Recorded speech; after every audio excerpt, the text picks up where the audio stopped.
My shift was supposed to end at 11. Instead, I stood at the nurse's station at 2:17 in the morning, charting vitals for an overdose patient in Bay 4, while my feet screamed in protest. 3 years working nights at County General had taught me to ignore exhaustion, to function on coffee and adrenaline, to tune out the chaos that defined emergency medicine. But nothing prepared me for the paramedics who burst through the doors with a child seizing on the gurney. I dropped my pen. The sound disappeared beneath the urgency in the lead paramedic's voice. 5-year-old male, unknown identity, found unresponsive at a private residence. Tonic-clonic seizures started en route. No response to initial interventions. The boy looked small against the white sheets, his body rigid, muscles locked in spasm. Dr. Harris, our senior resident, rushed from Trauma 2, already pulling on fresh gloves. 2 other nurses converged from opposite directions. We moved with rehearsed precision born from thousands of similar emergencies. I positioned myself at the boy's left side, checking the IV line the paramedics had placed. The fluid was running. Good. But something felt wrong. Not the seizure itself. Those I'd seen countless times. Something about the pattern, the presentation, the subtle details everyone else seemed to miss. "Get him on monitors," Dr. Harris ordered. "I need a full panel, CBC, metabolites, tox screen, standard epilepsy protocols." I watched the boy's face as we transferred him to the ER bed. His lips held a faint bluish tint, barely visible under the harsh lights. Not cyanosis from oxygen deprivation. Something else. Something that made my mind race through every textbook I'd memorized during my pediatric emergency training. The seizure continued. 2 minutes. 3. Dr. Harris administered the first dose of medication. Nothing changed. The attending physician arrived, Dr. Morrison, who'd been handling a cardiac arrest in the next bay. He glanced at the monitors, at the child, made the same assumptions. "Increase the dosage," he said. "If this doesn't work, we're looking at status epilepticus." But I couldn't look away from the boy's hands. The tremor wasn't symmetrical. His right side jerked with more violence than his left. His pupils, when I checked them with my penlight, reacted but not quite right. Sluggish. Irregular. My breath caught. I knew this. I'd studied this exact presentation during my advanced certification. A syndrome so rare that most doctors went their entire careers without seeing a case. Reyes syndrome, but not the typical presentation. This was the atypical variant, complicated by metabolic crisis, mimicking other conditions and killing children before anyone realized what they were treating. "Dr. Harris," I said, keeping my voice level, "I need to speak with you." He didn't look up from adjusting the ventilator settings. "Not now, Sophia." The seizure intensified. The boy's back arched. Alarms screamed from every monitor. And I saw it. The moment I'd been dreading. The subtle change in his cardiac rhythm that told me we had minutes, not hours. I stepped directly into Dr. Harris's line of sight. This isn't epilepsy. Look at the asymmetrical presentation, the pupillary response, the slight jaundice in his sclera. This is Reyes syndrome with acute metabolic decompensation.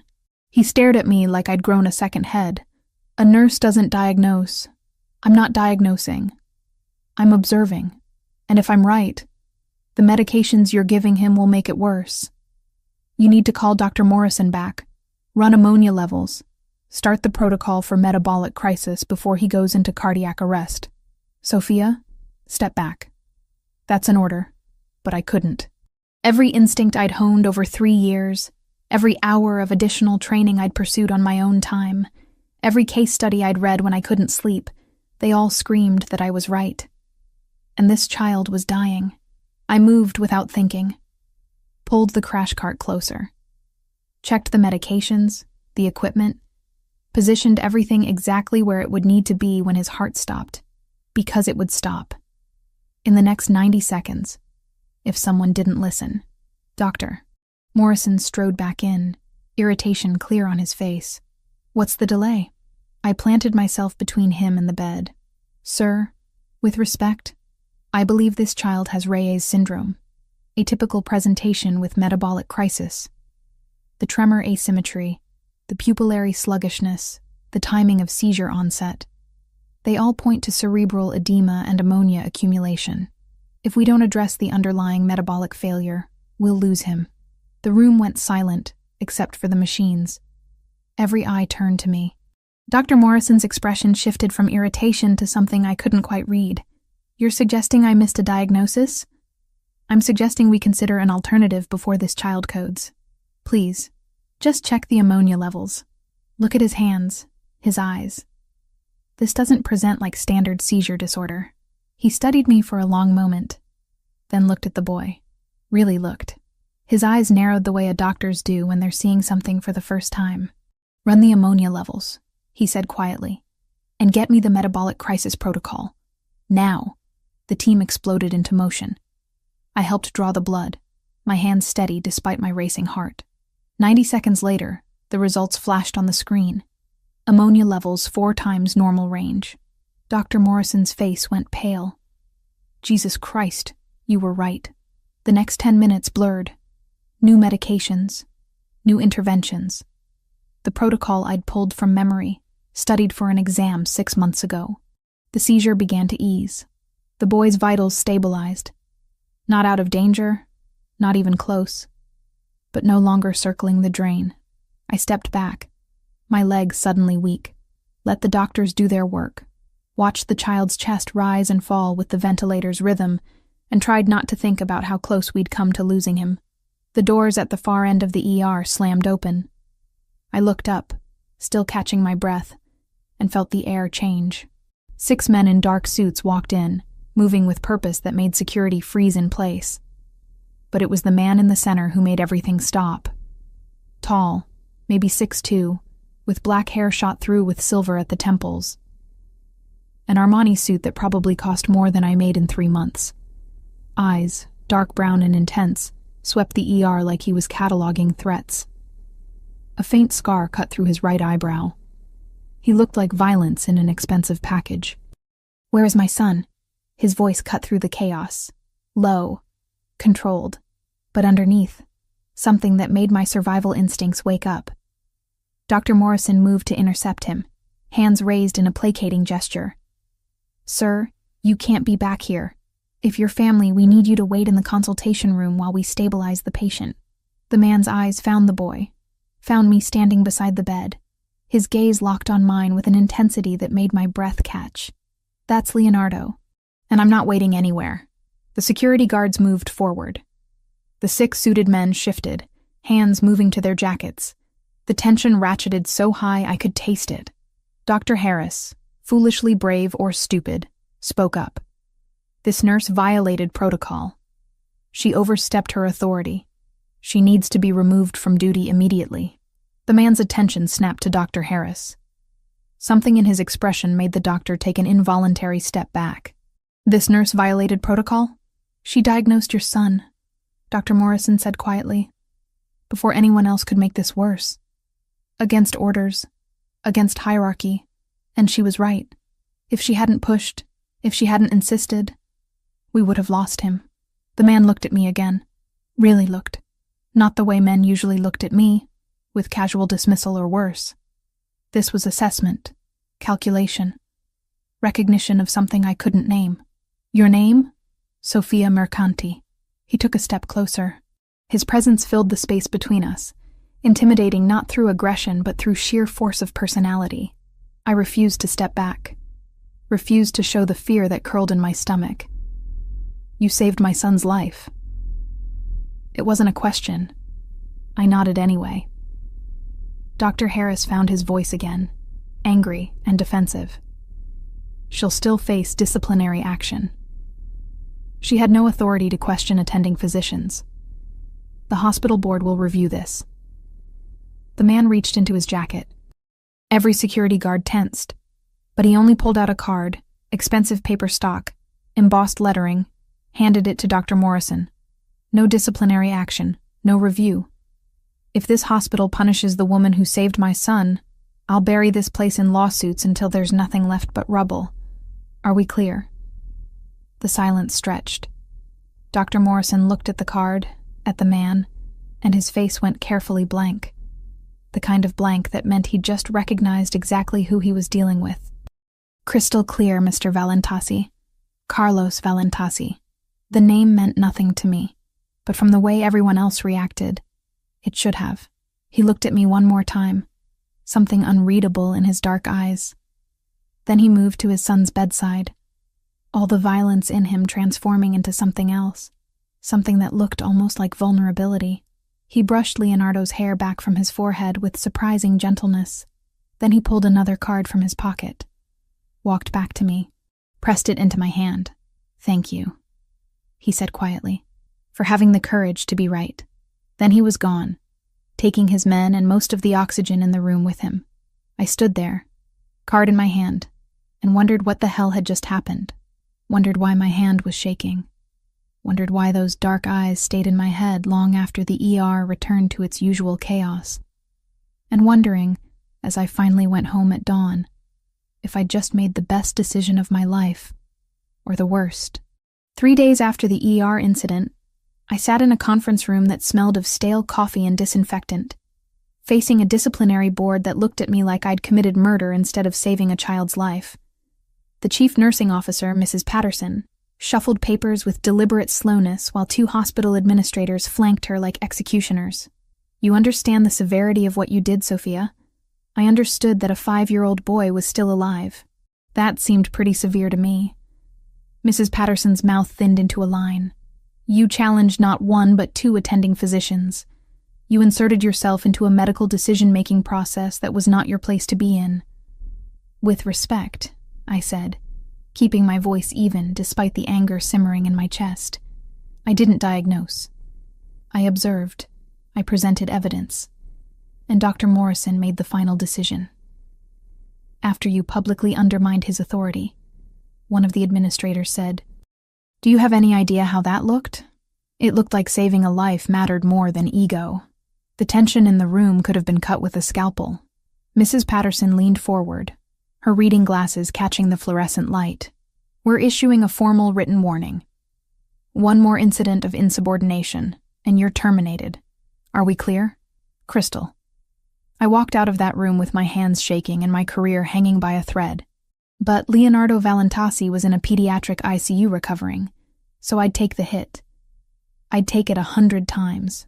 The next 2 weeks blurred into the usual chaos of night shifts. I threw myself into work, tried not to think about dark eyes and dangerous men, tried to ignore the business card that I'd tucked into my wallet and hadn't thrown away. The name Valentasi nagged at me. I'd finally looked it up. Shipping company, they said. Import-export. The kind of vague description that meant something else entirely. I should have known better than to get involved. But I couldn't stop thinking about that little boy, wondering if he was okay, if the treatment had worked, if he'd have permanent damage. The hospital wouldn't tell me anything. Patient privacy, as if I hadn't been the one to save him. It was a Tuesday night, late, when I finally clocked out at 11:30. My feet ached. My back hurt. I wanted nothing more than my apartment, a hot shower, and 8 hours of unconsciousness. The parking garage was mostly empty, just a handful of cars scattered across the vast concrete expanse. My old Honda was parked in the far corner, where I always left it. Cheaper monthly rate. I was halfway there when I noticed the figure leaning against the driver's side door. Carlos Valentasi looked exactly as I remembered. Same expensive suit, different color. Same dangerous presence. Same eyes that seemed to see through every defense I'd ever built. My heart kicked into overdrive. I stopped 10 feet away, keys clutched in my hand like a weapon. "Mr. Valentasi." "Sophia." He straightened, hands in his pockets, non-threatening posture. But there was nothing non-threatening about a man like him. "I hope you don't mind me waiting. I wanted to speak with you." At nearly midnight in a parking garage? His mouth quirked. Not my smoothest approach. "But you're difficult to reach through official channels. Because I'm a nurse and you're—" I gestured vaguely, not sure how to finish that sentence without insulting him. "Because the hospital has protocols," he finished for me. "And I don't like protocols that get in my way." I should have been scared. Part of me was. but a larger part was curious and probably stupid. What do you want? To thank you properly and to make you an offer. I've already been thanked. And I don't need anything. Leonardo is being discharged tomorrow, he said. And something in his voice changed, softened. He's stabilized. But the doctors say the next 6 months are critical. He has a genetic condition that makes him vulnerable to these episodes. They could happen again. I'm sorry, I said, and I meant it. But I don't understand what that has to do with me. He took a step closer. I watched him, tense, ready to run if I needed to. He needs specialized care.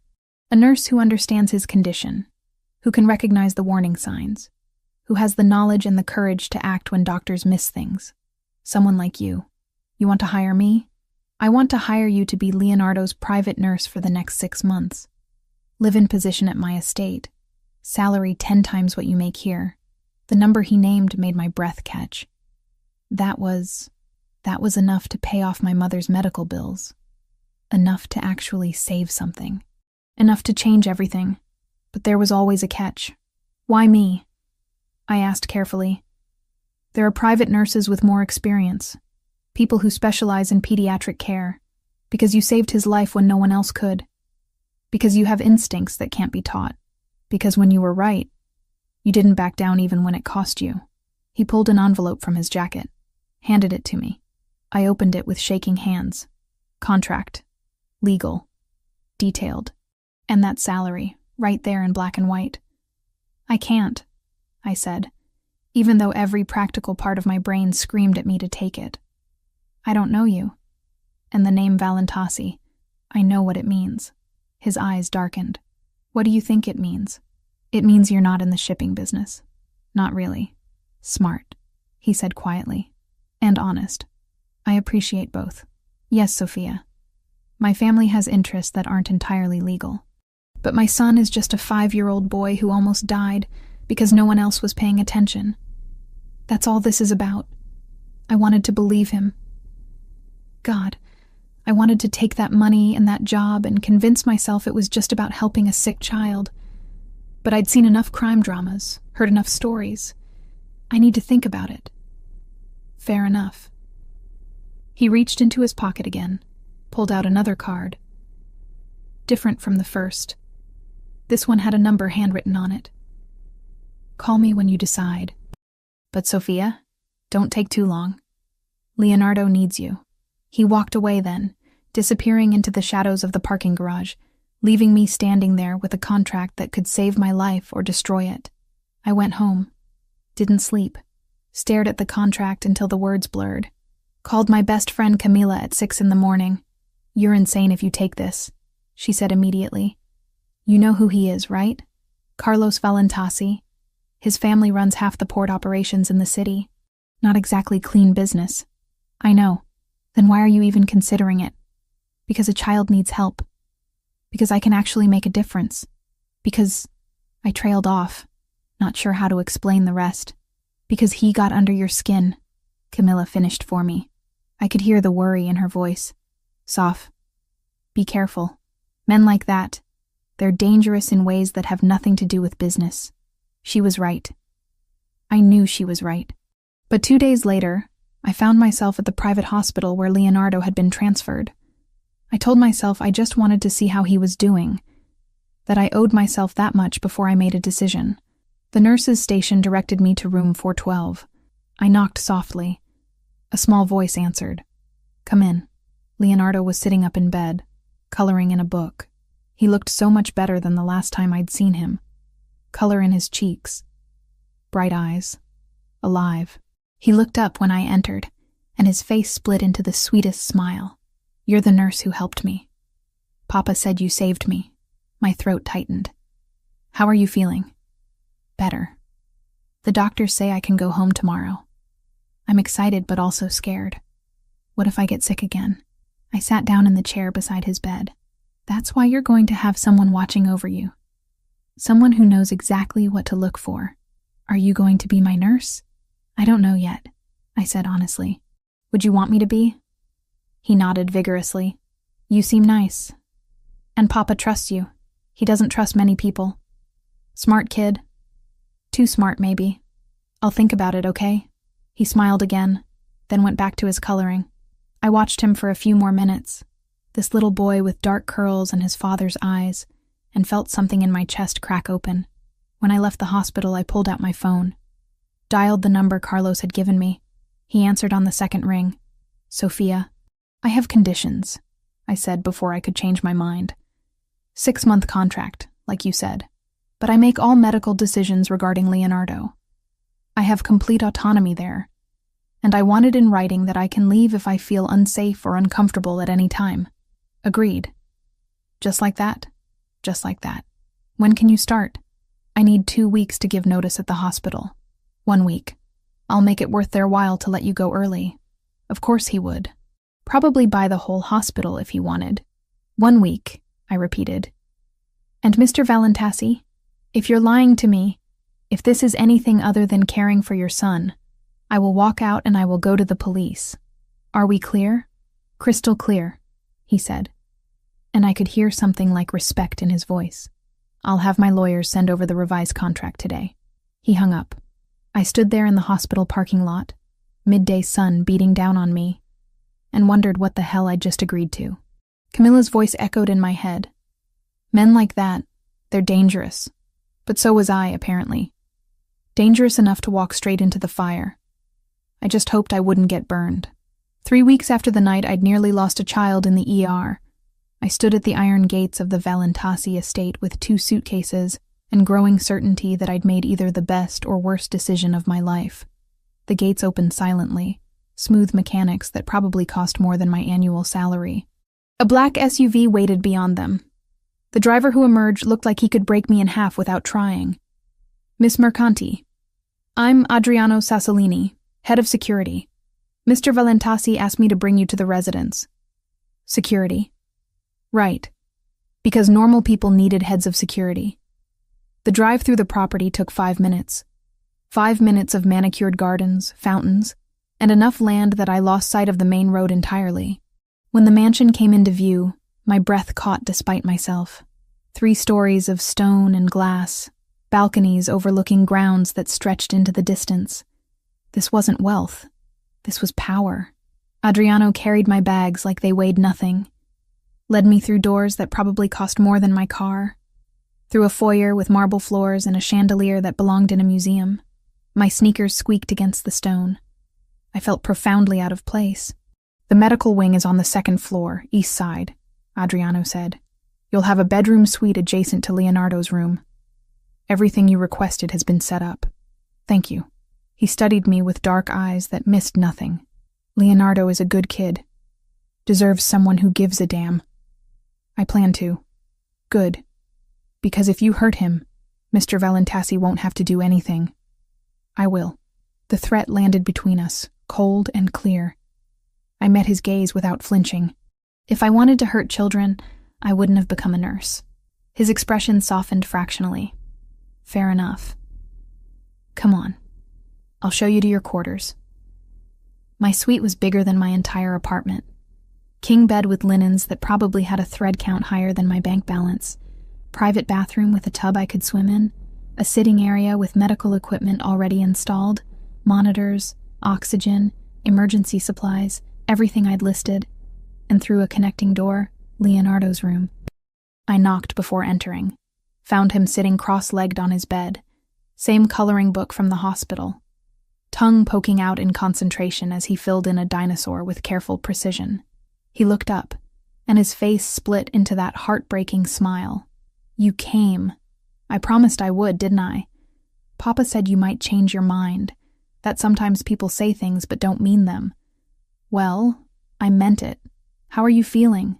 Good. A little tired. They made me do tests all morning. I pulled up a chair beside his bed, already falling into assessment mode. Let me take a look at you, okay? Just a quick check.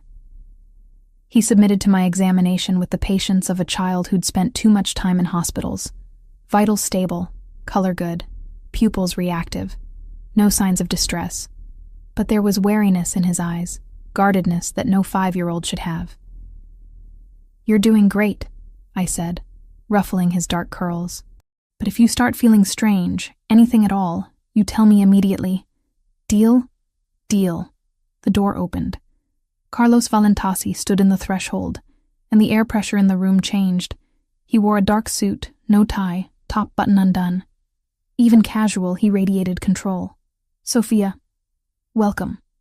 Mr. Valentasi, Carlos, he corrected. If we're living under the same roof, formality seems excessive. Leonardo jumped off the bed, ran to his father with uncomplicated affection. Papa! Sophia says I'm doing great. Carlos caught him, lifted him easily, but I saw it. The way he held Leonardo like he was afraid the boy might shatter. The way his eyes scanned his son for any sign of illness. This was a man who'd already lost too much. That's good news, Carlos said, setting Leonardo back down. Why don't you finish your coloring while Sophia and I talk? Leonardo returned to his bed obediently. Too obediently. Carlos gestured for me to follow him into the hallway. He closed the door behind us, leaving enough space for privacy but not so far that we couldn't respond if Leonardo needed us. I leaned against the wall, suddenly exhausted. Thank you for coming, Carlos said quietly. I know this isn't conventional. That's one word for it. His mouth quirked. You don't pull punches. Would you want me to? No. He studied me with those dark eyes, and I felt exposed. Leonardo hasn't smiled like that since his mother died. You're good for him already. The words landed with weight. I pushed off the wall. You haven't mentioned her. His mother, Juliana. Carlos's expression shuddered. She died 2 years ago. Car bomb. Wrong place, wrong time, wrong life. I'm sorry. So am I. He looked away, jaw tight. Leonardo was 3. He remembers enough to know she's gone. Not enough to understand why. And I pulled away. Couldn't handle the grief and the fear. So I became what I needed to be for the business and forgot how to be what he needed. And what did he need? A father, not a ghost. The honesty cut through me. I wasn't prepared for this vulnerability from a man who should have been all hard edges. You can change that, I said softly. It's not too late. Maybe. He met my eyes again. That's partly why you're here. Not just for medical care. Leonardo needs someone who sees him as a child. Not a liability or an heir. Someone who'll read him stories and make him laugh and let him be 5 years old. That wasn't in my job description. Consider it a bonus clause. I shook my head, but I was smiling despite myself. You're used to getting what you want, aren't you? Usually. He stepped closer, and my pulse kicked up. But you're not someone who can be bought or intimidated. I respect that more than you know. The air between us felt charged, dangerous. I stepped back, re-establishing distance. I should get settled in. Leonardo needs dinner and his evening medications. Of course. Carlos retreated as well, that shuttered expression returning. Dinner is at 7. I'd like you to join us. Is that a request or an order? With you, always a request.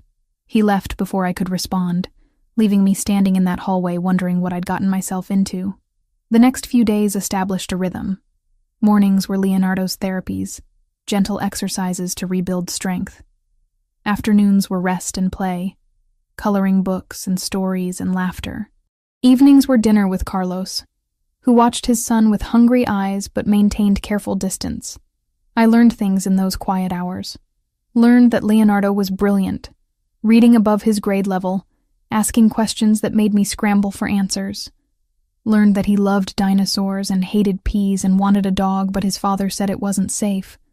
Learned that he missed his mother with grief that snuck up on him unexpectedly.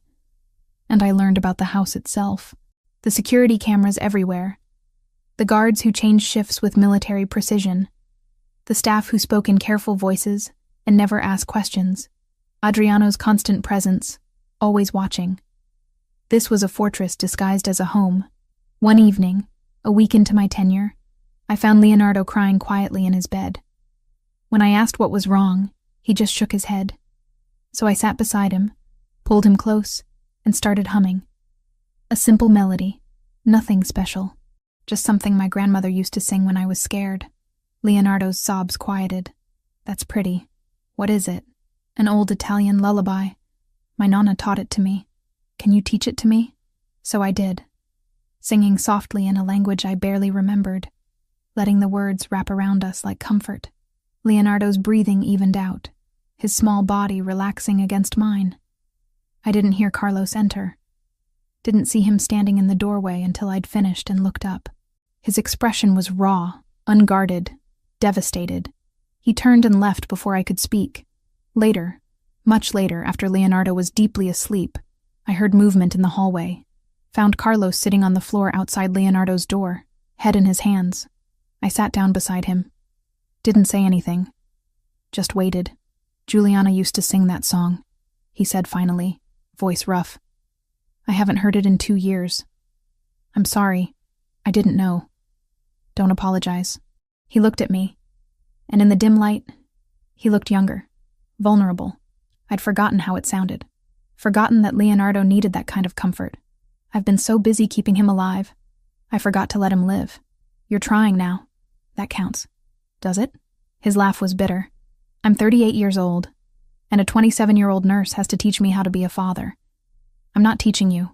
I'm just here, doing what needs to be done. He was quiet for a long moment. Then, so softly I almost missed it. Thank you. For being here. For caring about him. It's my job. No. His eyes held mine. This is more than a job. You see him. Really see him. That's not something money can buy. The intensity of his gaze made my breath catch. I looked away first, standing with an excuse about checking equipment, but I felt his eyes on me as I retreated to my room. And I felt something shift between us. Something that scared me more than any threat Adriano could make. Because Carlos Valentasi was dangerous, yes, but not in the way I'd expected. He was dangerous because underneath the power and violence and control, he was just a man trying to save his son. Just a father, drowning in grief and fear. And I was already starting to care about both of them, far more than was safe. I lay in bed that night, listening to Leonardo's soft breathing through the monitoring system, and wondered how I'd protect my heart when this was over. Wondered if it was already too late. 5 weeks into my time at the Valentasi estate, Leonardo's latest blood work came back perfect. The metabolic markers were stable, the ammonia levels normal, his system functioning the way it should. I watched him racing across the back lawn chasing a butterfly, and my chest tightened with something that felt dangerously close to pride. Sophie, he called, his new nickname for me slipping out naturally. Come see. I jogged over, laughing as he pointed excitedly at a monarch perched on a rosebush. The boy who'd been seizing on an ER gurney 5 weeks ago was now running, playing, living. Medical miracle or not, I'd take it. Carlos appeared on the terrace, coffee in hand, watching his son with an expression that had shifted over the weeks. The careful distance had shortened. He'd started reading bedtime stories again, started eating breakfast with Leonardo instead of disappearing into his office before dawn, started being present, and maybe that was the most dangerous thing of all. Because watching Carlos Valentasi transform from a ghost into a father made him more real, more human, more impossible to resist. He's doing remarkably well, Carlos said as I joined him on the terrace. Thanks to you. Thanks to modern medicine and a good treatment plan. Don't diminish what you've done. His dark eyes held mine. Leonardo laughs now. He asks questions. He acts like a kid again. That's not medicine. That's you. The intensity of his gaze made my pulse skip. I looked away, watching Leonardo instead. He's a fighter. He was always going to bounce back. Maybe. But you gave him a reason to. Before I could respond, Adriano emerged from inside, his expression tight. We need to talk. Now. The shift in Carlos was immediate. The warmth vanished, replaced by cold authority. I'll be right back, he said to me, then followed Adriano inside. I stayed with Leonardo, playing in the garden until lunch, but something felt off. The guards seemed more alert, their positions more strategic. When we went inside, I noticed additional security near the entrances. That night, after Leonardo was asleep, I found Carlos in his study. Knocked even though the door was open. He looked up from papers spread across his desk, exhaustion stark on his face. Come in. I stepped inside, closing the door behind me. What's going on? He leaned back in his chair. Nothing you need to worry about. The guards doubled today. Adriano looks like he's expecting a siege. Don't insult my intelligence by pretending everything's fine. Carlos studied me for a long moment. Then he gestured to the chair across from him. Sit. I sat. We've had surveillance on the property, he said carefully. Unidentified vehicles, cameras positioned in places they shouldn't be. Someone's watching the estate. Who? Best guess? The Bratva. Russian organized crime. We've had territorial disputes over port operations for months. It's been escalating. My stomach dropped. Are we in danger? Is Leonardo in danger? I won't let anything happen to either of you. His voice was steel, but I need to leave tomorrow. Meeting with our allies, trying to establish a stronger position before this turns into open war. How long? 3 days? Maybe 4. Adriano will be here with enhanced security. You'll be safe, but you won't be. The words hung between us. Carlos's expression softened fractionally. I've been doing this a long time, Sophia. I know how to handle myself. That's not an answer. No, it's not. He stood, walked around the desk, stopped close enough that I could feel the heat of him. But it's the only one I can give you. I should have stepped back, should have maintained professional distance. Instead, I stood as well, closing the space between us. This is insane. The whole situation. Living in a fortress, armed guards everywhere, you disappearing to handle territorial disputes like it's normal. It's my life.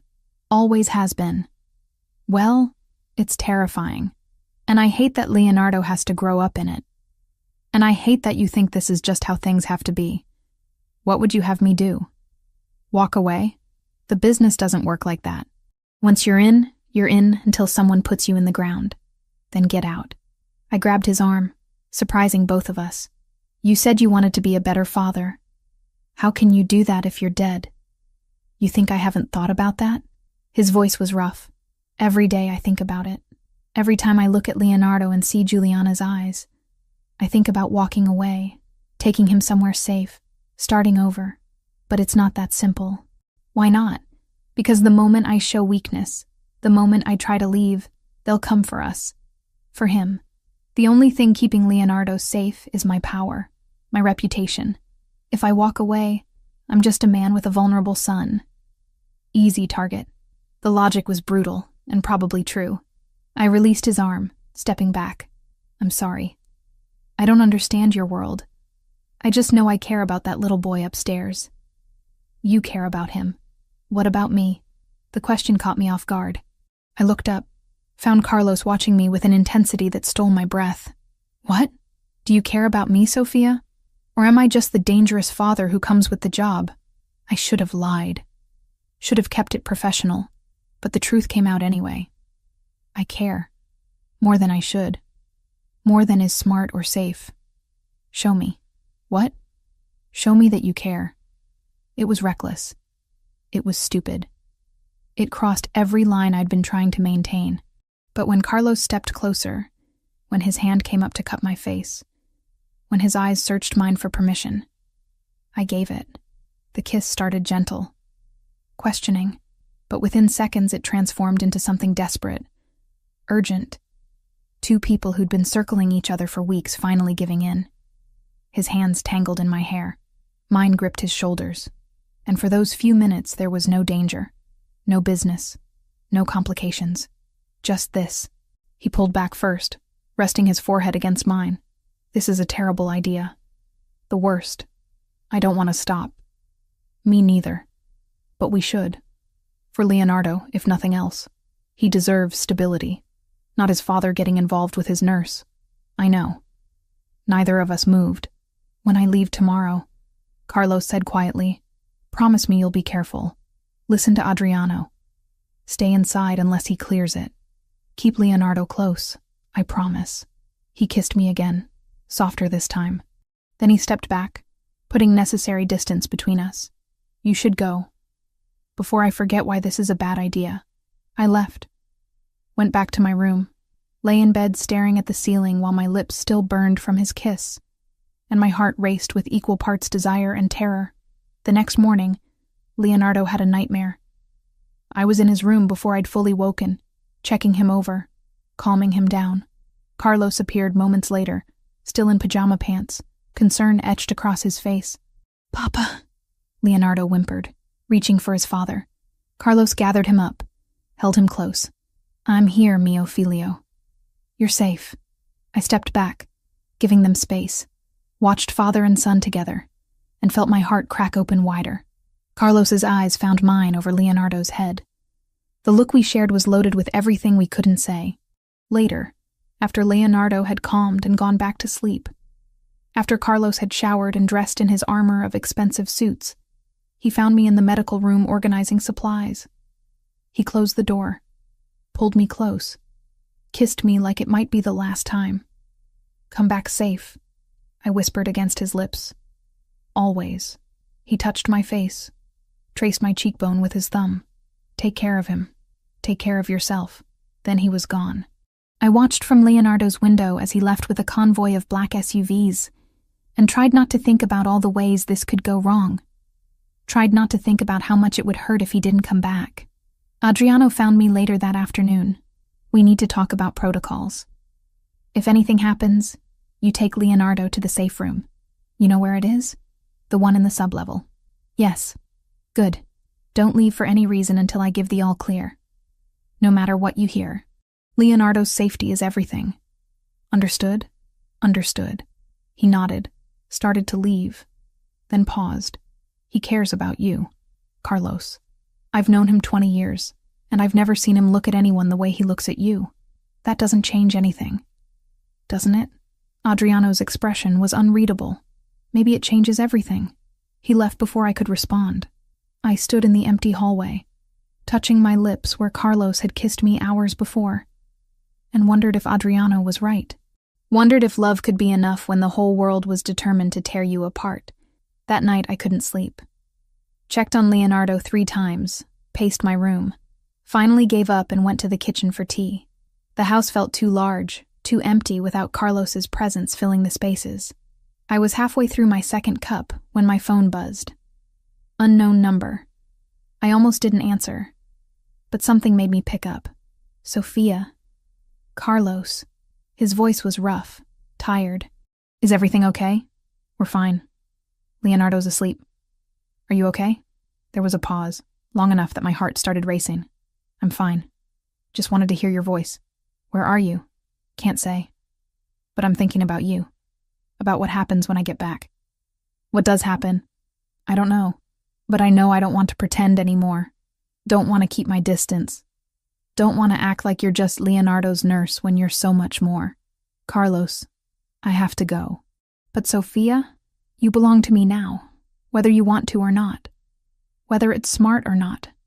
You're mine." He hung up before I could respond. I sat in that dark kitchen, phone pressed to my chest, and felt the truth of his words settle into my bones. I was his, and God help me. I didn't want to be anything else. Even if it destroyed us both. 3 days without Carlos felt like 3 weeks. Leonardo asked for his father constantly, and I had to invent excuses about important business meetings, while my own anxiety gnawed at me. Every time my phone rang, my heart stopped. The storm rolled in on the 4th night. Thunder shook the windows as I tucked Leonardo into bed, reading him his favorite dinosaur book for the 3rd time. He'd been clingy all day, sensing my tension. "Will Papa be home soon?" he asked, dark eyes wide with worry. "Very soon," I promised, hoping it was true. "He's just finishing some work." "I miss him." "I know, sweetheart. Me too." I stayed until he fell asleep, his small hand wrapped around my fingers. Then I retreated to my room, listening to the rain hammer against the glass, watching lightning split the sky. At 2:47 in the morning, the power went out. My training kicked in before my fear could. I grabbed my phone, used the flashlight to navigate to Leonardo's room. He was still sleeping, thank God. I stood in his doorway, waiting for the backup generators to activate. 4 seconds. That's how long it took. 4 seconds of complete darkness before the emergency lights flickered on, bathing everything in dim red. And in those 4 seconds, alarms started screaming. I ran to Leonardo's bed, shook him awake. "Wake up, baby. We need to go. Right now. His eyes flew open, immediately terrified. What's happening? It's okay. I scooped him up, felt him wrap his arms around my neck. We're going to play that game, remember? Like Papa showed you? The safe room, he whispered. The door burst open. Adriano, weapon drawn, blood on his sleeve. Go. Now. Don't stop for anything. Gunfire exploded from somewhere below us. Leonardo flinched violently against me. I ran. Down the hallway, through the service corridor, past the wine cellar, into the sublevel. My bare feet slapped against cold stone. Leonardo's breath came in panicked gasps against my shoulder. Behind us, more gunfire. Shouting in a language I didn't recognize. The thunder of boots on stairs. I reached the steel door, punched in the code with shaking hands. It took 3 tries while sounds of violence grew closer. Finally, the lock disengaged. I shoved through, sealed us inside. The safe room was exactly as Adriano had shown me. Reinforced walls, communication system, medical supplies, and a monitor showing security feeds from around the property. I set Leonardo down, checked him over. Are you hurt? Any pain? He shook his head, tears streaming. I want Papa. I know, baby. I pulled him close, one eye on the monitors. Papa's coming. But right now we stay here, okay? The monitors showed chaos. Men in black tactical gear swarming the mansion. Guards engaging them. Adriano directing defense with brutal efficiency. But there were too many attackers. This wasn't a warning. This was an invasion. Leonardo's breathing grew ragged. I recognized the signs immediately. Panic attack, potentially triggering a metabolic episode. No, not now. Hey, I said, forcing my voice calm. Remember what we practiced? When you get scared? The breathing exercises, he managed. That's right. Deep breath in. Hold it. 1, 2, 3. Now let it out slowly. We breathed together. In and out. Counting. His panic gradually subsided. His color stayed good. No signs of an episode. Thank God. An explosion rocked the building. Leonardo screamed. I held him tighter, positioning myself between him and the door. The monitors showed smoke. Fire in the east wing. Guards falling back. And then, bodies. Sophia. The intercom crackled to life. Adriano's voice strained. Status. I lunged for the panel. We're secure. Leonardo's stable. What's happening? Bratva hit squad. 12 men, heavily armed.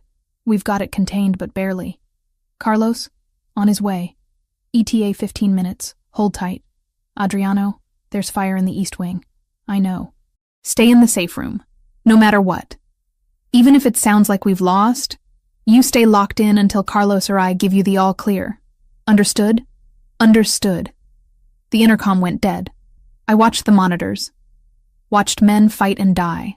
Watched the mansion turn into a war zone. Leonardo had his face buried in my shoulder, crying quietly. I stroked his hair, sang the Italian lullaby, and tried not to let him hear the terror in my voice. 15 minutes. Carlos would be here in 15 minutes. Time crawled. Each minute felt like an hour. I watched the monitors. The attackers were being pushed back, but slowly. Some made it deep into the house. One passed within feet of the safe room entrance. Then, on the monitor showing the front gates, headlights, black SUVs crashed through the gate. The lead vehicle slammed directly into a group of attackers. Carlos. He emerged from the vehicle before it fully stopped, weapon in hand, and the expression on his face was murderous. Pure, cold rage. He moved through those men like vengeance incarnate. No hesitation, no mercy. Just brutal, efficient violence. He was alive. He was here. Within minutes, the tide turned. The attackers tried to retreat but found themselves trapped. It was over in less than 5 minutes. Finally, the intercom crackled again. Sophia. Carlos's voice, rough and urgent. I'm coming to you. Don't open for anyone else. Okay. I heard his footsteps before his voice. Then the knock. It's me. I checked the monitor first. Saw him standing there, covered in blood, suit destroyed, but alive. I punched in the code, opened the door. Carlos took one look at me and Leonardo, and something in his expression cracked.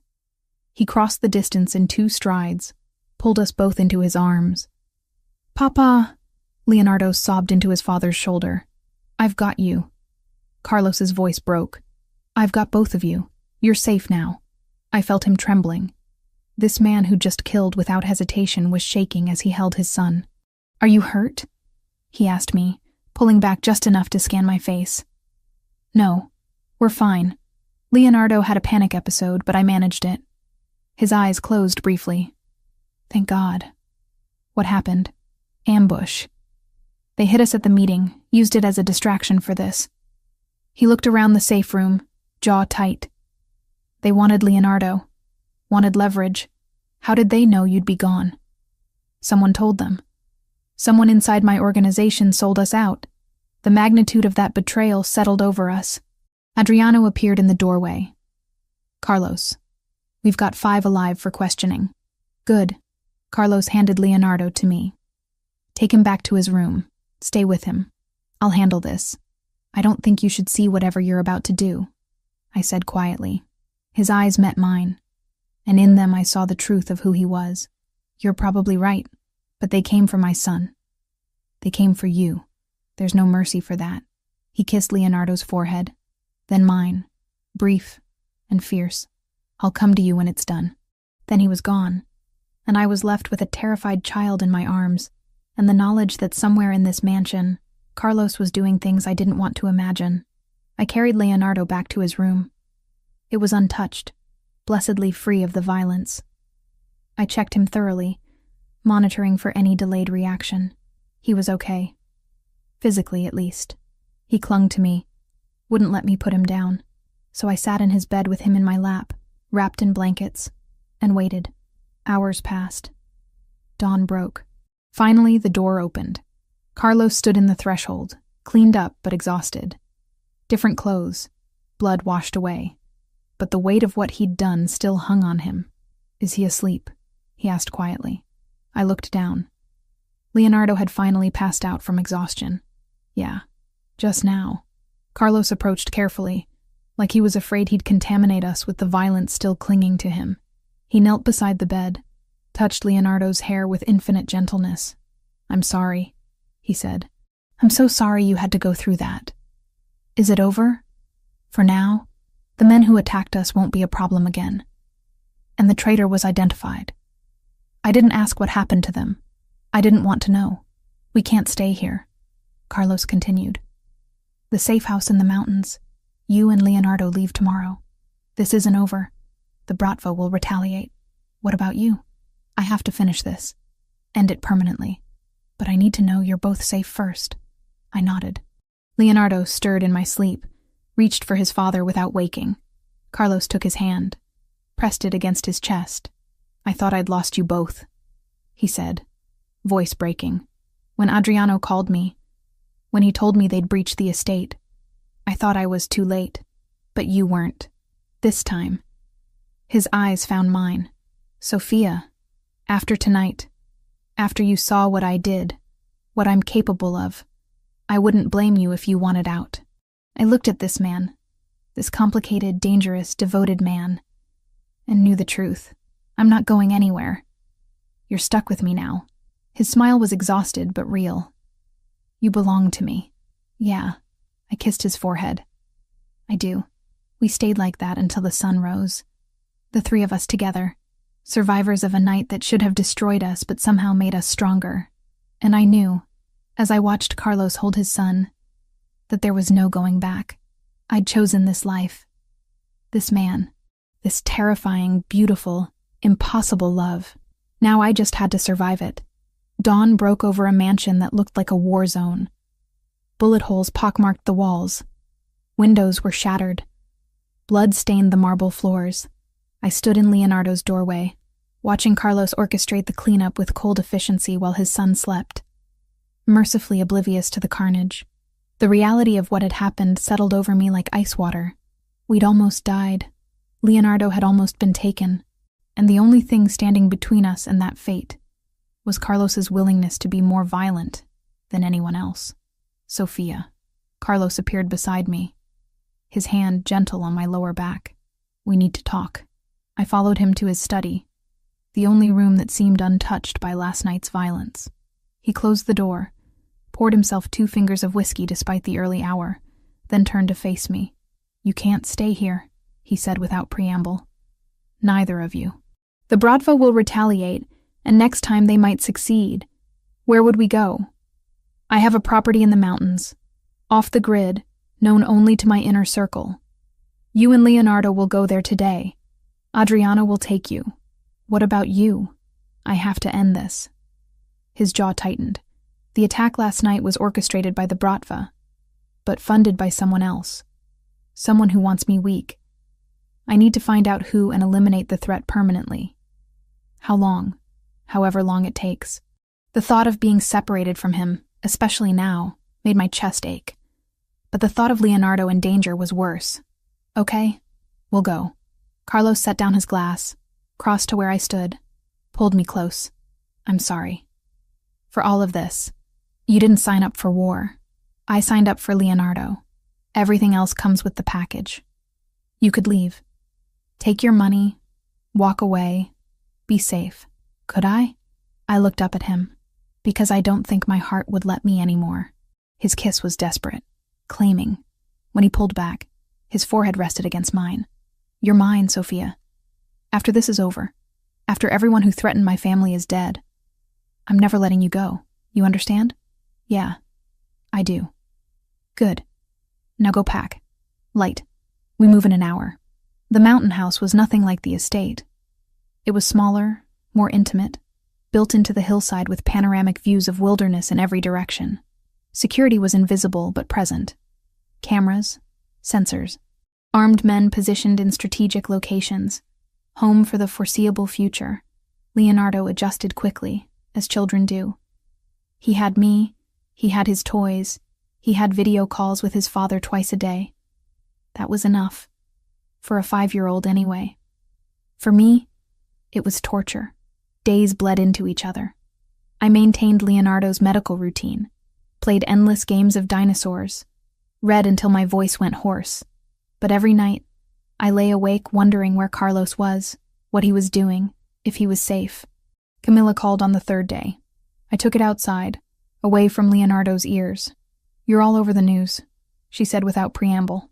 Not by name, but there was an incident at the Valentasi estate. Deaths. Lots of them. "I'm fine. We're fine." "Soph, what are you doing? This isn't just dating a dangerous man anymore. This is active warfare." "I know. Then come home. Bring Leonardo. Come home and let me help you disappear." "I can't. Can't or won't. Both." I closed my eyes. "Cam, I love him. I love them both. I can't walk away. Even if it gets you killed?" Even then. She was quiet for a long moment, then softer. "Okay, but if you need me, if you need anything, you call. Promise me." "I promise." After I hung up, I cried. For the life I'd left behind. For the innocence I'd lost. For the woman I'd been before Carlos Valentasi walked into that ER and changed everything. But I didn't regret it. Not for a second. A week into our mountain exile, Adriano pulled me aside after dinner. "We have a problem." My stomach dropped. "What kind of problem?" "The investigation into the attack revealed something." He paused, choosing his words carefully. The mole wasn't just anyone. It was Carlos's accountant. Mid-level guy. Access to schedules, movements, patterns. The Bratva paid him for information. Was? Carlos handled it personally. I didn't need details. What's the problem then? The accountant had been talking for months. Sold information about Leonardo's condition, your arrival, the routine. Everything. The Bratva knows exactly how vulnerable Leonardo is. They were planning to take him, force Carlos to surrender territory in exchange. Oh God. They won't stop. Not until they get what they want or we eliminate them completely. Carlos is working on the latter, but it's complicated. The Bratva has protection, connections, power. How complicated? He's meeting with them. Neutral ground, mediated by the Cosa Nostra. Either they negotiate territory or this turns into open war. When? Tomorrow night. The fear that gripped me was physical. Adriano, that's a trap. You know it's a trap, probably, but it's also the only way forward. Carlos knows the risk. I wanted to scream, wanted to demand he call it off, stay hidden, choose safety. But I knew Carlos. Knew he'd never hide while his family was threatened. He'd walk into hell itself if it meant ending the threat. Keep Leonardo safe, Adriano said. Whatever happens, whatever you hear, he's the priority. I know. That night I held my phone until midnight, waiting for Carlos's call. It came at 12:15. Sophia. Just hearing his voice made my eyes sting. How are you? Exhausted. Missing you. Missing Leonardo. This needs to end. Is tomorrow night really the only way? Yes. The Bratva won't back down otherwise. They see weakness in what happened. Think they can push harder, take more, and if it's a trap, then I spring it on my terms. He paused. I need you to know something. If this goes wrong, if I don't make it back, there's a contingency plan. Adriano has instructions, money set aside for you and Leonardo, new identities, a way out. Carlos, don't. Listen to me. His voice was steel. I've updated my will. Half my legitimate assets go to Leonardo, the rest in trust until he's 21. You're named as his guardian, legal and binding. Stop talking like you're going to die. I'm talking like a man who's learned that tomorrow isn't guaranteed. I let his words settle between us. If something happens to me, promise you'll take care of him. Promise you'll get him out of this life. Nothing's going to happen to you. Promise me, Sophia. The tears came then, silent and hot. I promise. But you're coming back. You have to come back. I plan to. Because I have a hell of a lot to live for now. I love you, Sophia. I should have said it before. Should have said it the first time I kissed you. But I'm saying it now. I love you. My heart cracked open. I love you too. Come back to me. Come back to us. Always. He hung up. I sat in that dark bedroom, phone clutched to my chest, and prayed to a God I wasn't sure I believed in anymore. Please. Let him come home. Let him be okay. Let us have a chance at this impossible life. The next day crawled. Leonardo sensed my anxiety, growing clingy and quiet. I read him stories, made his favorite lunch, anything to distract us both, but all I could think about was Carlos walking into that meeting. Adriano found me in the kitchen after Leonardo went down for his nap. Carlos wants you to see something. He handed me a tablet. On the screen was a video message. Carlos, sitting in what looked like a hotel room, addressing the camera with an intensity that made my breath catch. Sophia, if you're seeing this, things went wrong. I'm sorry. Sorry for bringing you into this world. Sorry for not being able to protect you and Leonardo the way you deserved. But I need you to know that knowing you, loving you, it was worth everything. You brought light back into my life. You gave Leonardo a mother again. You made me remember what it felt like to be human. Take care of him. Take the money. Take the new life Adriano will give you. And get as far from this world as possible. Let Leonardo grow up normal, safe, happy. That's all I want. And Sophia, don't mourn me too long. Live. That's what I want for you. A life full of joy and peace and everything I couldn't give you. I love you. Always. The video ended. I stared at the blank screen, tears streaming down my face. He recorded that this morning, Adriano said quietly. Just in case. He's not dying, I said fiercely. He's coming back. I hope you're right. That night, I couldn't sleep. Paced the living room while Adriano sat stone-faced in the corner, monitoring communications, waiting for news. Any news. It came at 11:37. Adriano's phone rang. He answered, listened, his expression giving nothing away. Then he looked at me. It's done. Carlos is alive. The relief nearly took me to my knees. Is he hurt? Some. But he's alive and the threat's been neutralized. We're clear. When can we see him? He's coming here. Should arrive in a few hours. I waited up. Watched the sun rise over the mountains. Watched the black SUVs wind up the long driveway. Watched Carlos emerge from the lead vehicle, favoring his left side but standing, Then I was running. Met him halfway. Threw myself into his arms despite the wince it caused. You're alive. You came back. Told you I would. His arms tightened around me. Always. Leonardo appeared in the doorway, sleep-rumpled and confused. Papa? Carlos released me, dropped to one knee despite the obvious pain. Leonardo ran to him, and I watched father and son hold each other. And I knew, standing in that mountain morning, that we'd survived. The attack, the separation, the war, whatever came next, we'd face it together, all three of us. A family forged in violence but held together by something stronger. Love. 4 weeks in the mountain house, and I'd almost forgotten what normalcy felt like. Carlos visited when he could, 3 times so far, each visit more precious than the last. We existed in a strange bubble, playing at being a family while the real world churned below. Leonardo flourished. His health remained stable. His laughter came easier. His nightmares faded. And one morning, he asked something that changed everything. Sophia? He said over breakfast, pushing his eggs around his plate. Can I ask you something? Of course, baby. Are you going to be my new mama? My breath caught. I looked to Carlos, who'd arrived late last night. His eyes held mine, waiting. Would you want that? I asked carefully. Yes. Leonardo's voice was small but certain. I love you. Papa loves you. We could be a real family. I reached across the table, took his small hand. We already are a real family, sweetheart. But would you? Stay with us? Forever?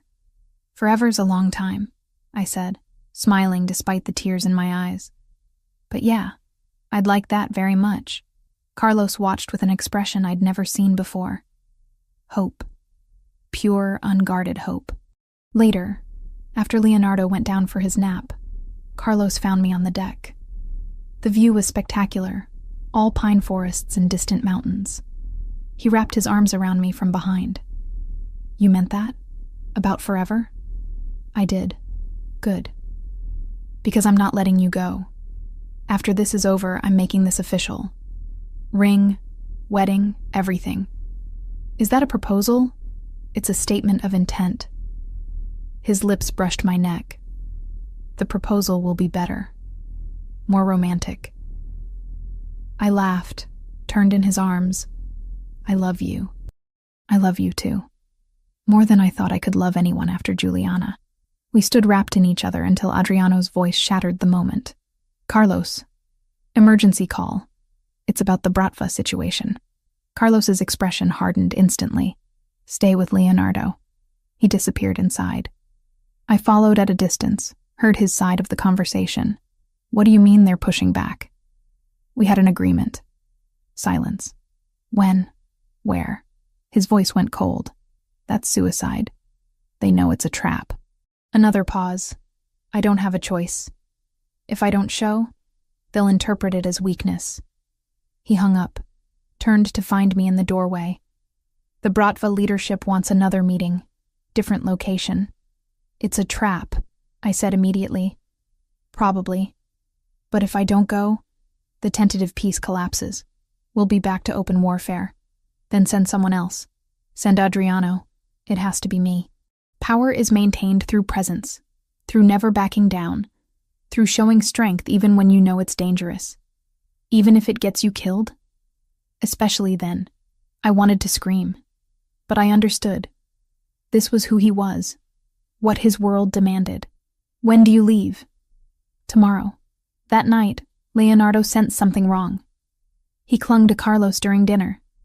Carlos's patience never wavered, assuring his son over and over that he'd be back soon.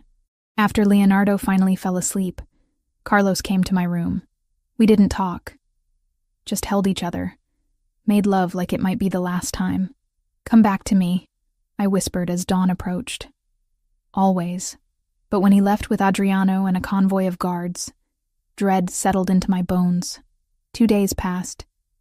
2 days of maintaining normalcy for Leonardo, while my nerves stretched tighter. Carlos called once, brief and distant. The meeting had been scheduled for the following night. Then silence. On the third day, Adriano called. Not Carlos. Adriano. Sophia. His voice was strained. We need you. Now. What happened?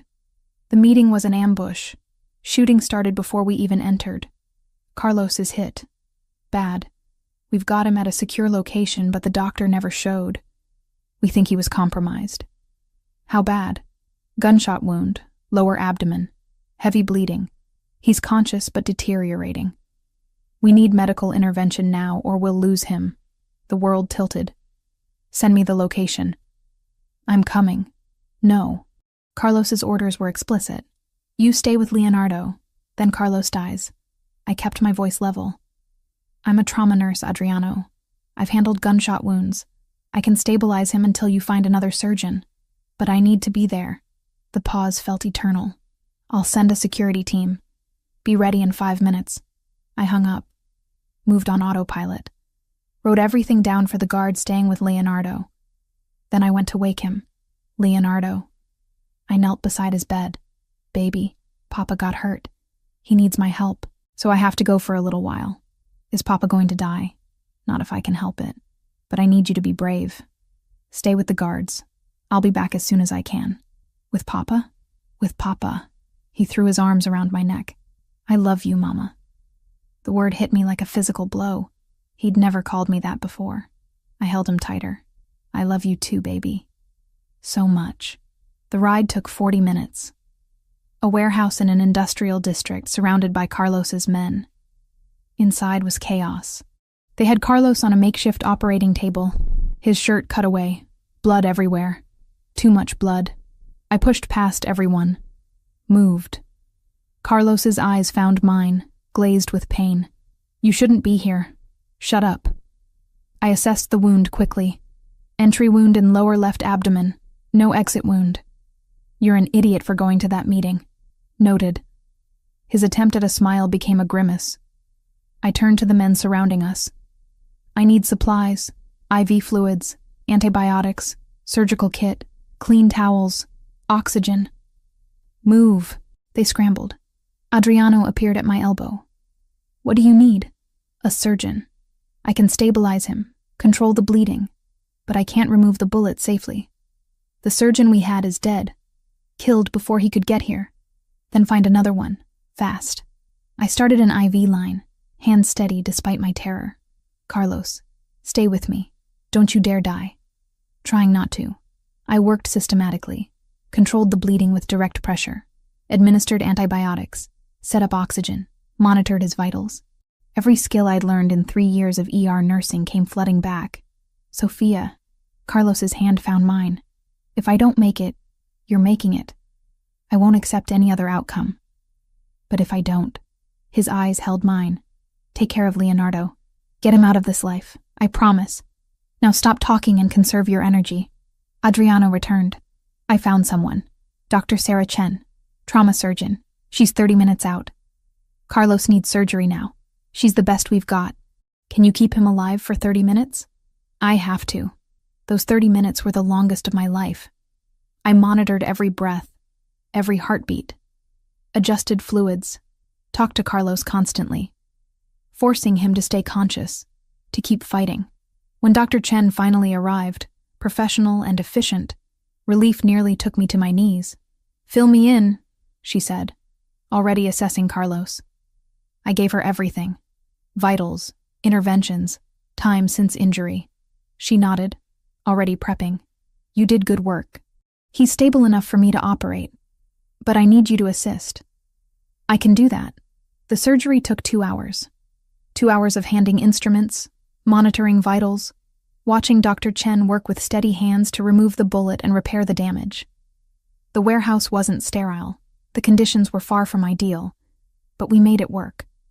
When it was finally done, when the wound was closed and Carlos's vitals had stabilized, Dr. Chen stripped off her gloves. He'll need hospital care. Real hospital care. But he should survive. Thank you.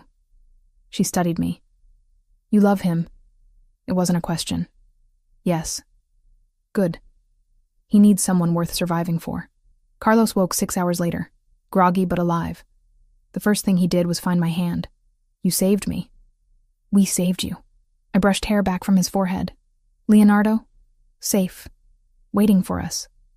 His smile was weak but real. Told you I'd come back. You almost didn't.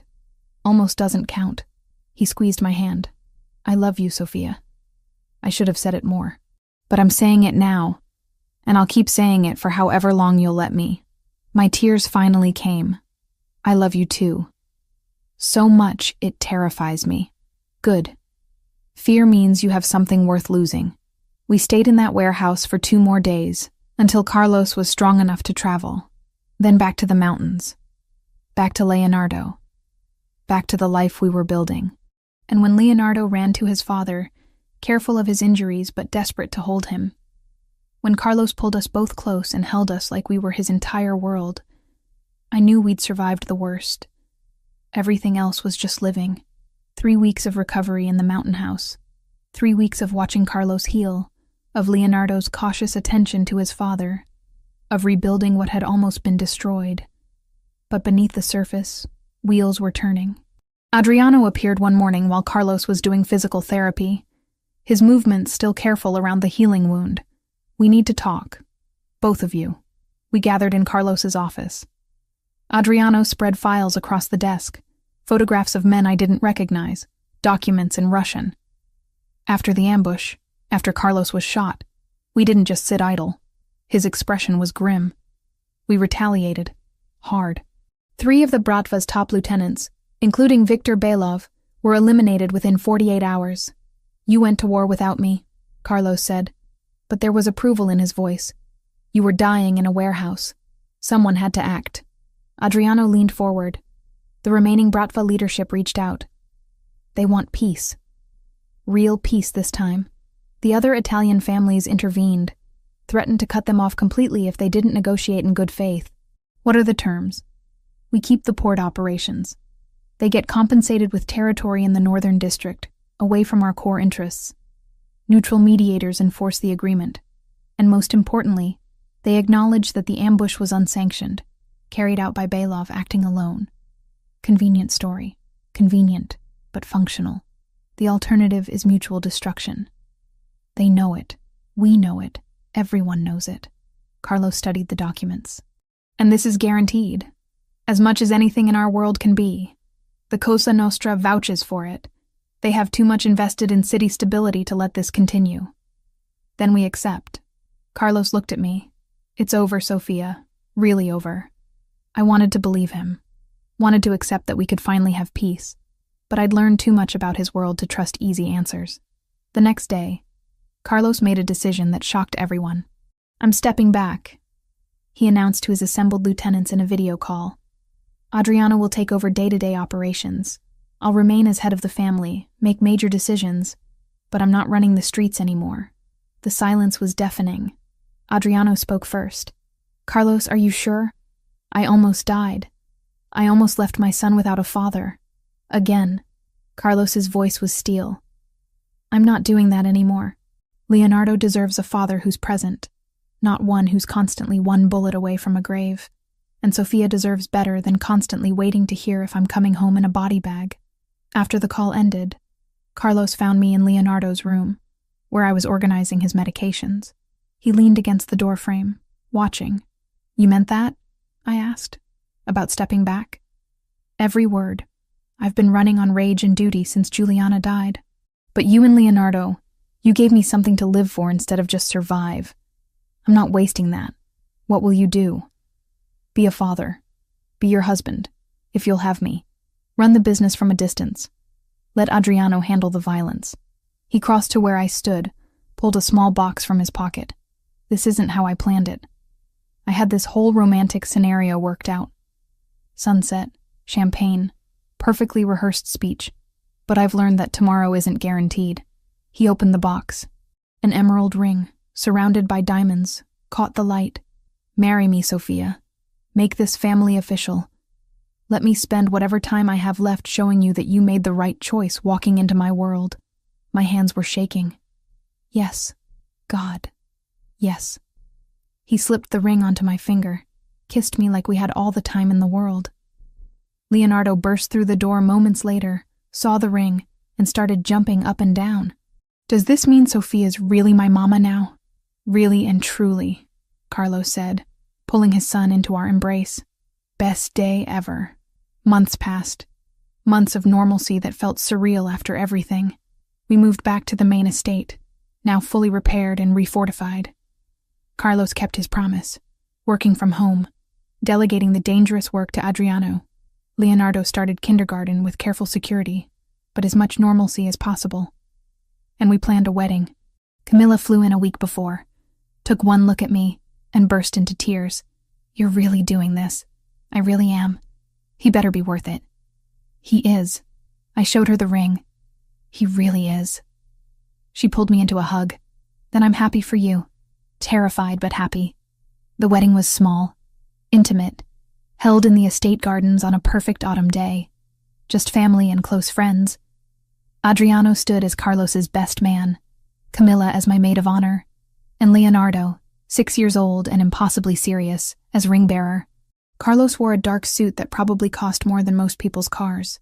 I wore a simple dress, ivory silk that flowed in the breeze. Nothing extravagant. Nothing that screamed mafia wedding. Just two people committing to a life together. When it came time for vows, Carlos took my hands. "Sofia Mercanti, you walked into my life in the middle of my darkest moment. You saved my son. You saved me. You took a man who'd forgotten how to feel anything but rage and reminded him what it meant to love, to hope, to want more than just revenge and survival. I promise to be worthy of that gift. I promise to protect you, cherish you, and love you for every day I have left. You are my light in the darkness, my peace in the chaos, and the best decision I never knew I was making. My turn. I'd written vows, rehearsed them, but when the moment came, different words emerged. Carlos Valentasi, you terrified me from the first moment I saw you. This dangerous, powerful man who looked at me like I was the only person in the world. You challenged everything I thought I knew about myself, about what I wanted, about what I was capable of surviving. And you gave me a family when I'd given up on having one. A little boy who calls me Mama. A life that's complicated and messy, and sometimes terrifying, but never boring and never empty. I promise to stand beside you, to protect what we've built, and to love you even when the world tries to tear us apart. You're mine, and I'm yours, and nothing changes that. The officiant pronounced us married. Carlos kissed me while everyone applauded. Leonardo cheered loud enough to be heard in the next county. And for that perfect moment, everything was exactly right. The reception was beautiful. Dinner under string lights. Dancing that lasted until midnight. Adriano gave a speech that somehow managed to be both threatening and heartfelt, warning me that I was now family and under his protection whether I liked it or not. Camilla cornered Carlos during the dancing. I watched from across the garden as they talked, saw her point at him with clear warning, saw him nod with respect. "What did she say?" I asked when he returned to my side. "That if I hurt you, she'll make sure I regret it in ways the Bratva never managed." I laughed. "She means it." "I know. I respect that." He pulled me close for another dance. "You have good people in your corner. So do you. We're lucky then." We are. Later. Much later. After Leonardo had been carried to bed by an exhausted but happy Adriano. After the guests had left and the estate had quieted, Carlos and I stood on our bedroom balcony overlooking the grounds. "Happy?" he asked, arms around me from behind. "Happier than I ever thought possible." "Good, because I intend to spend the rest of my life keeping it that way." 1 year later, I watched Leonardo race across those same gardens chasing butterflies, while Carlos sat beside me on the terrace, coffee in hand, directing his empire from a tablet, but always keeping one eye on his son. Our son now. Legally, officially, in every way that mattered. "He's getting fast," Carlos observed. "He's healthy, strong, normal. Everything we wanted for him. Thanks to you. Thanks to us." Carlos set down his tablet, pulled me close. "You know, a year ago, I was lying in a warehouse bleeding out. Convinced I'd never see another sunrise. Never see Leonardo grow up. Never get to marry you. But you did. But I did." He kissed my temple. Best year of my life. Mine, too. Leonardo ran up to us, breathless and grinning. Mama, Papa, come play with me. We went. Left the coffee and the tablet and the weight of the empire behind. Played tag in the garden while guards watched from a distance, and the sun set over mountains in the distance. This was the life I'd chosen. Complicated. Dangerous. Built on foundations that most people would run from. But it was mine. Ours. A family forged in trauma, but held together by love stronger than any threat. I caught Carlos watching me with that look he got sometimes. The one that said he still couldn't quite believe I was real. That I'd stayed. That I'd chosen him despite everything. I love you, I mouthed across the garden. His smile was everything. I love you too. Leonardo tackled his father, and they went down in a heap of laughter. I joined them, the three of us tangled together on the grass, and thought about how far we'd come from that night in the ER. A nurse who challenged hierarchy to save a life. A mafia boss who learned to love again. A little boy who got a second chance at family. Not a fairy tale. Fairy tales were too simple, too clean. This was something better. Something real. Something worth every risk, every fear, every impossible choice. This was home. This was family. This was love. And nothing, not the bratva, not the dangers of Carlos's world, not anything could take that away from us. We'd survived the worst. Everything else was just living. And God, what a beautiful life it was.